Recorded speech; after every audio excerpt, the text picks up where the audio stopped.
Merci. Je voudrais d'abord, à mon tour, remercier CMTH de m'avoir invité, d'avoir invité l'Association des ingénieurs des mines. Et je voudrais aussi dire que je suis heureux d'être dans ce panel pour remplacer Mohamed Fikret, qui malheureusement n'a pas pu être présent. Alors, j'ai 2 points. Le premier, c'est que même si je partage totalement l'analyse de Monsieur le Premier ministre du Bénin et l'enthousiasme qu'on doit afficher pour l'Afrique, même si aujourd'hui il y a 10 pays, une dizaine de pays qui peuvent se targuer d'avoir un taux d'intégration industrielle supérieur à l'Europe.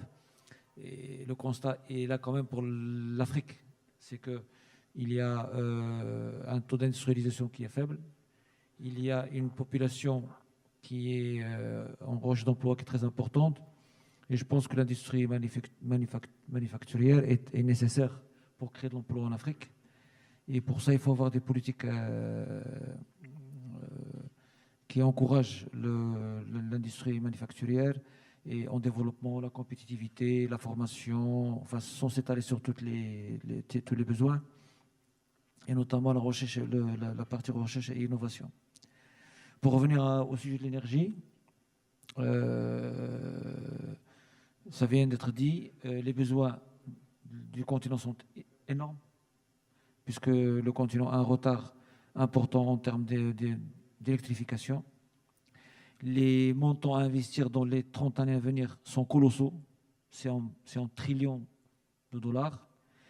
Et donc, l'énergétisation de l'Afrique peut être aussi une occasion de créer une industrie manufacturière dans ce domaine. Mais pour cela, il y a un préalable. Aujourd'hui, si on prend l'exemple de la Chine, 1,3 milliard d'habitants. Aujourd'hui, la Chine, non seulement a acquis les technologies, mais aujourd'hui est devenue à développer l'industrie dans tous les domaines de la production énergétique, que ce soit le renouvelable, que ce soit le conventionnel. Et sa force, c'est son marché intérieur. Aujourd'hui, la Chine réalise pour la Chine plus de capacité installée en solaire, en éolien que le reste du monde. Et on est tenté par dire pourquoi pas l'Afrique. On est 1 milliard, un peu plus d'1 milliard maintenant, on sera 2 milliards en 2050.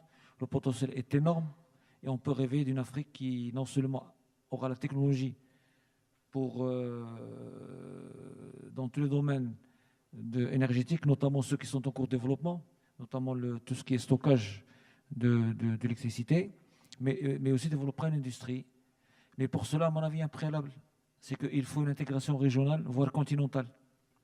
Parce que si on prend les 54 pays, aucun de nous n'a la taille de la Chine. Mais si on prend le continent, on a la taille de la Chine.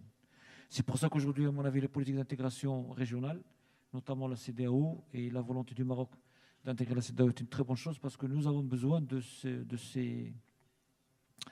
ces zones pour développer une industrie dans le domaine de l'énergie. Comme vous le savez, ce sont des activités très, très capitalistiques qui demandent énormément d'investissements. Et pour amorcer ces investissements, il faut avoir un marché. Et le marché, nous l'avons. Merci beaucoup.